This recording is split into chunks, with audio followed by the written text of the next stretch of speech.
แม้ตามสถิติแล้วการเดินทางโดยเครื่องบินจะมีความสะดวกปลอดภัยกว่าการเดินทางโดยรถยนต์อยู่มากแต่ก็ไม่สามารถรับประกันได้ว่าจะไม่มีเหตุร้ายเกิดขึ้นอย่างอุบัติเหตุหรือเหตุการณ์แปลกประหลาดอย่างการสูญหายไปอย่างไร้ร่องรอยในบางกรณีอาจจะหลงเหลือเศษซากชิ้นส่วนเครื่องบินหรือข้าวของสัมภาระของผู้โดยสารกับลูกเรือให้เห็นอยู่บ้างแต่ว่าบางครั้งเครื่องบินทั้งลำสูญหายไปโดยไม่มีใครพบเห็นอีกเลยดังเช่น6ปริศนาเครื่องบินสูญหายที่อับดุลไฮทูบนำมาฝากกันครับ1.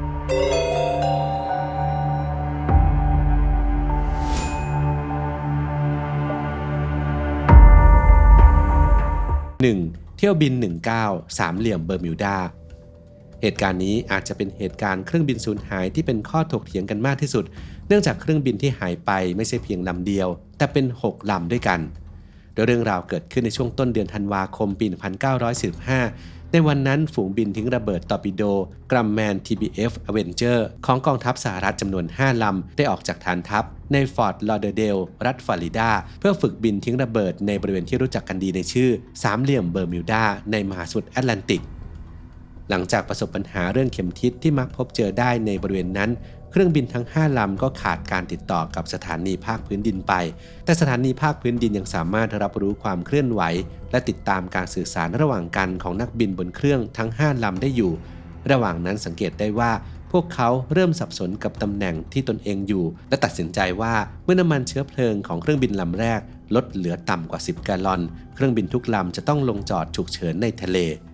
ภารกิจช่วยเหลือจึงเกิดขึ้นทันทีโดยหน่วยยามชายฝั่งและกองทัพเรือครอบคลุมพื้นที่ 700,000 ตารางกิโลเมตรเป็นระยะเวลา5วันแต่ระหว่างปฏิบัติภารกิจเครื่องบินอีกลำที่บรรทุกผู้โดยสาร13คนก็เกิดสูญหายไปอีกโดยเบาะแสเดียวที่มีก็คือรายงานจากเรือเดินสมุทรที่อยู่ในตำแหน่งที่เครื่องบินน่าจะอยู่ณช่วงเวลานั้นโดยพวกเขาอ้างว่าพบเห็นลูกไฟขนาดยักษ์บนท้องฟ้าและที่น่าแปลกคือตั้งแต่นั้นเป็นต้นมาก็ยังไม่มีการค้นพบเศษซากเครื่องบินทั้ง6ลำหรือผู้โดยสารที่สูญหายไปเลยยิ่งตอกย้ำถึงความลึกลับอันเป็นปริศนาที่เกิดขึ้นบริเวณสามเหลี่ยมอาถรรพ์มากยิ่งขึ้น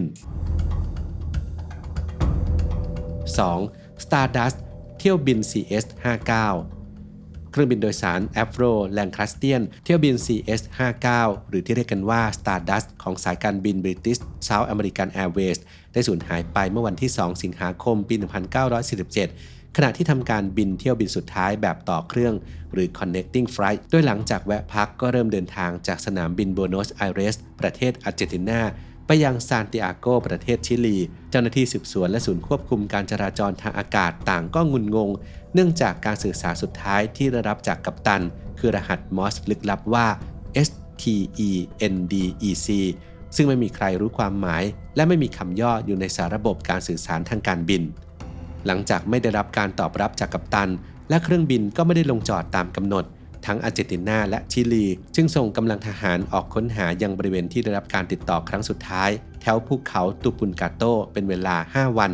แต่ก็ไม่พบร่องรอยใดๆเลยราวกับว่าเครื่องบินพร้อมกับลูกเรือทั้ง5คนและผู้โดยสาร6คนหายสาบสูญไปจึงเกิดข่าวลือแปลกๆเกี่ยวกับเหตุการณ์นี้เช่นอาจจะถูกเอเลี่ยนลักพาตัวไปในตอนแรกเชื่อกันว่ารหัสมอร์ส STENDEC เกิดจากการพิมพ์ผิดแต่ประมาณ50ปีต่อมาในปี 1998 เศษซากของเครื่องบินก็เริ่มปรากฏบนภูเขาตูปุนกาโตและในปี 2000 ก็ค้นพบชิ้นส่วนร่างกายของผู้โดยสารซึ่งได้รับการเก็บรักษาไว้อย่างดีด้วยถ่านน้ำแข็งจากอากาศที่หนาวเย็นบนเทือกเขาโดยผลจากการสอบสวนเชิงลึกพบว่าสภาพอากาศที่ไม่เอื้ออำนวยทำให้เกิดการทำงานที่ผิดพลาดส่วนความหมายของรหัสมอร์สแปลกๆเป็นไปได้ว่าอาจอิงตามรหัสในสมัยสงครามโลกครั้งที่2ซึ่งสามารถถอดความได้ว่าเผชิญความวุ่นวายอย่างรุนแรงปรับระดับลงแล้วลงจอดฉุกเฉิน 3. เครื่องบิน Star Tiger สายการบิน British South American Airways เมื่อวันที่ 30 มกราคม ปี 1948 เครื่องบินโดยสาร Avro Tudor ของสายการบิน British South American Airways ชื่อ Star Tiger ได้ทำการบินเที่ยวสุดท้ายจากเกาะซันตามาเรียในหมู่เกาะเอซอสของโปรตุเกสไปยังเมืองเบอร์มิวดาในสหราชอาณาจักรก่อนขึ้นบินเครื่องบินลำนี้ประสบปัญหาเกี่ยวกับเครื่องทำความร้อนและเข็มทิศที่ทำงานผิดปกติแต่ก็ยังคงออกไปปฏิบัติการตามกำหนดโดยบินตามหลังเครื่องบินโดยสาร Avro Lancaster ระหว่างทำการบินอยู่บนฟ้าเพื่อให้อุณหภูมิภายในเครื่องบินอบอุ่นขึ้นกัปตันจึงตัดสินใจบินในระดับความสูงที่ต่ำมากที่ 2,000 ฟุตแต่ก็ทำให้เครื่องบินเผาผลาญเชื้อเพลิงเร็วกว่าการบินด้วยระดับความสูงที่เหมาะสมเมื่อเครื่องบินแลนคัสเตอร์ลงจอดสำเร็จเครื่องบิน Star Tiger กลับไม่ได้ตามมาศูนย์ควบคุมจราจรทางอากาศจึงเริ่มกังวลฝ่ายเจ้าหน้าที่กองทัพอากาศสหรัฐที่ปฏิบัติการในสนามบินก็จัดการช่วยเหลือและออกค้นหาบริเวณเหนือมหาสมุทรแอตแลนติกเป็นระยะเวลานาน 5 วันแต่แม้จะใช้เครื่องบินค้นหามากถึง 26 ลำก็ไม่พบร่องรอยของเครื่องบินลำดังกล่าวหรือผู้โดยสารทั้ง 25 คนกับลูกเรือ 6 คนจากเหตุการณ์นี้พนักงานสอบสวนกล่าวโทษการออกแบบเครื่องบินที่ไม่ได้มาตรฐานตลอดจนพายุที่อาจจะพัดพาเครื่องบินจมลงสู่ทะเลเนื่องจากบินในระดับความสูงที่ต่ำมากต่อมาในวันที่ 1 กุมภาพันธ์ปี 1948 เครื่องบินค้นหา B-17 รายงานการพบเห็นกล่องหลายกล่องและถังน้ำมันอยู่ห่างจากเบอร์มิวดาไปทางตะวันตกเฉียงเหนือ 523 กิโลเมตรแต่ยังไม่ทราบว่าเศษซากที่พบนั้นมีความเชื่อมโยงกับเครื่องบิน Star Tiger ที่หายไปหรือไม่ 4. เครื่องบิน Star Ariel สายการบิน British South American Airwaysเกือบ1 ปีหลังจากการหายไปของเครื่องบิน Star Tiger เครื่องบินโดยสาร Avro Tudor อีกลำของสายการบิน British South American Airways ชื่อว่า Star Ariel ที่ทำการบินจากเบอร์มิวดาไปยังคินสตันประเทศจาเมกาในวันที่ 17 มกราคม ปี 1949 พร้อมกับลูกเรือ 7 คนกับผู้โดยสาร 13 คนก็สูญหายไปอย่างไร้ร่องรอยเหนือมหาสมุทรแอตแลนติกโดย1 ชั่วโมงหลังจากออกเดินทางยังคงสามารถติดต่อสื่อสารได้ตามปกติแต่หลังจากนั้นไม่นานตำแหน่งของเครื่องบินก็บ่งบอกว่า Star Ariel หยุดอยู่ที่ระดับความสูง 18,000 ฟุตก่อนจะไม่ได้รับการติดต่อใดๆอีกแต่แม้เหตุการณ์จะผิดปกติเช่นนี้แต่หน่วยกู้ภัยก็ไม่ได้เริ่มการค้นหาทันทีเนื่องจากสงสัยว่าการสื่อสารอาจจะมีการแทรกซ้อนจนกระทั่งผ่านไป7 ชั่วโมงครึ่งการค้นหาจึงเริ่มขึ้นในเวลานั้นเจ้าหน้าที่สืบสวนคาดเดาสถานการณ์ที่เกิดขึ้นได้3 กรณีด้วยกัน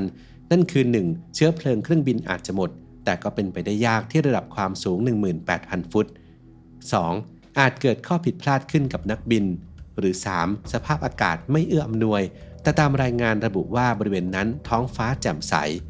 ผู้ที่รับผิดชอบการสอบสวนตั้งข้อสังเกตว่าเหตุการณ์ที่เกิดขึ้นอาจจะมีสาเหตุจากปัจจัยภายนอกบางอย่างที่ส่งผลทั้งกับมนุษย์และเครื่องจักรกลายเป็นที่มาของทฤษฎีสมคบคิดต่างๆมากมายจากการคาดเดาของประชาชนทั่วไปโดยไม่ได้ตั้งใจ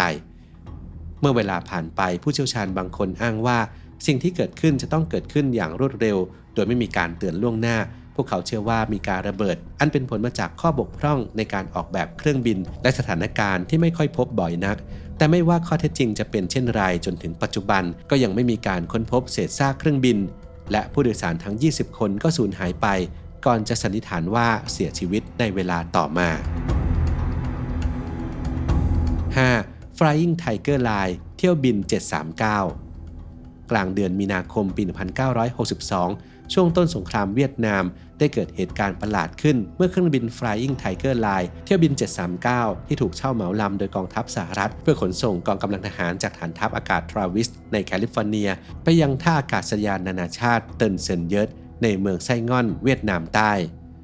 เครื่องบินได้สูญหายไปเหนือร่องลึกก้นสมุทรมาเรียนาบริเวณมหาสมุทรแปซิฟิกตะวันตกหลังจากจอดเติมเชื้อเพลิงที่ฐานทัพอากาศแอนเดอร์เซนในเกาะกวมและออกเดินทางมุ่งหน้าไปยังท่าอากาศยานนานาชาติคลาร์กในฟิลิปปินส์ผู้โดยสารกับลูกเรือทั้งหมด107 คนจึงถูกประกาศว่าเป็นบุคคลสูญหายและสันนิษฐานว่าเสียชีวิตแล้วระหว่างการเดินทางหลังจากการสื่อสารครั้งสุดท้ายประมาณ1 ชั่วโมงลูกเรือของเรือบรรทุกน้ำมันในพื้นที่รายงานว่าพบเห็นแสงระเบิดบนท้องฟ้าผู้ทำการสืบสวนบางคนจึงเชื่อมโยงการระเบิดนั้นกับเครื่องบินลำที่หายไปแต่ทางด้านศูนย์ควบคุมการจราจรทางอากาศไม่ได้รับแจ้งเหตุฉุกเฉินใดๆทำให้ยากต่อการระบุอย่างชัดเจนว่าความผิดพลาดที่เกิดขึ้นบนเครื่องเริ่มตั้งแต่ตอนไหนทั้งยังไม่มีการค้นพบร่องรอยหรือเศษซากจากเครื่องบินเหตุการณ์นี้ทำให้เกิดการผนึกกำลังการค้นหาทางอากาศและทางทะเลครั้งใหญ่ที่สุดครั้งหนึ่งในประวัติศาสตร์ของมหาสมุทรแปซิฟิกที่ประกอบไปด้วยกำลังพล 1,300 คนเครื่องบิน 48 ลำและเรือผิวน้ำ 8 ลำครอบคลุมพื้นที่การค้นหาประมาณ 144,000 ตารางไมล์ในช่วงระยะเวลา 8 วันแต่ก็ไม่ประสบความสำเร็จไม่นานก็เกิดข่าวลือแพร่สะพัดไปทั่วเกี่ยวกับสิ่งที่เกิดขึ้นตามมาด้วยทฤษฎีสมคบคิดมากมายตั้งแต่การอ้างว่า เครื่องบินถูกยิงตกโดยรัฐบาลสหรัฐโดยไม่ตั้งใจจึงพยายามจะปกปิดไว้ไปจนถึงความผิดพลาดของเครื่องยนต์และการสื่อสารซึ่งแม้จะมีทฤษฎีความเป็นไปได้มากมายแต่สาเหตุที่แท้จริงก็ยังคงเป็นปริศนาและไม่มีใครรู้ว่าเกิดอะไรขึ้นกับเครื่องบินลำนี้ 6. มาเลเซียแอร์ไลน์เที่ยวบิน 370 ในค่ำคืนอันเงียบสงบของวันที่ 8 มีนาคม ปี 2014 เครื่องบินโดยสาร Boeing 777 ของสายการบินมาเลเซียแอร์ไลน์เที่ยวบินที่ 370 ได้เดินทางออกจากท่าอากาศยานนานาชาติกัวลาลัมเปอร์ประเทศมาเลเซียมุ่งหน้าสู่จุดหมายปลายทางที่ท่าอากาศยานนานาชาติปักกิ่งสาธารณรัฐประชาชนจีน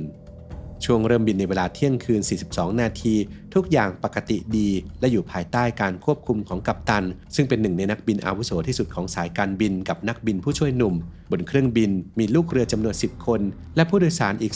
227 คนรวมทั้งหมด 239 คนต่อมาไม่นานได้เกิดสิ่งผิดปกติขึ้นเมื่อนักบินหยุดสื่อสารกับศูนย์ควบคุมการจราจรทางอากาศจากนั้นช่องสัญญาณของเครื่องบินที่คอยส่งตำแหน่งที่อยู่ก็ถูกปิดตอน 1:21 นาทีแต่ทว่าเรดาร์ของกองทัพมาเลเซียยังสามารถติดตามเครื่องบินได้ซึ่งพวกเขาพบว่าเครื่องบินออกนอกเส้นทางเปลี่ยนทิศทางการบินมุ่งหน้าไปทางตะวันตกเฉียงใต้จากนั้นก็ไปทางตะวันตกเฉียงเหนือทันทีจนกระทั่งเวลา 2:22 นาทีเรดาร์ของทหารก็ไม่สามารถติดตามเครื่องบินได้อีกคงเหลือเพียงดาวเทียมที่ยังสามารถรับสัญญาณติดต่อรายชั่วโมงจากระบบอัตโนมัติของเครื่องบินได้จนถึงเวลา 8:11 นาทีขณะที่อยู่เหนือมหาสมุทรอินเดียดาวเทียมก็ได้รับสัญญาณเป็นครั้งสุดท้ายเที่ยวบินที่ 370 จึงถือว่าสูญหายอย่างถาวรและไม่มีการพบเห็นอีกเลย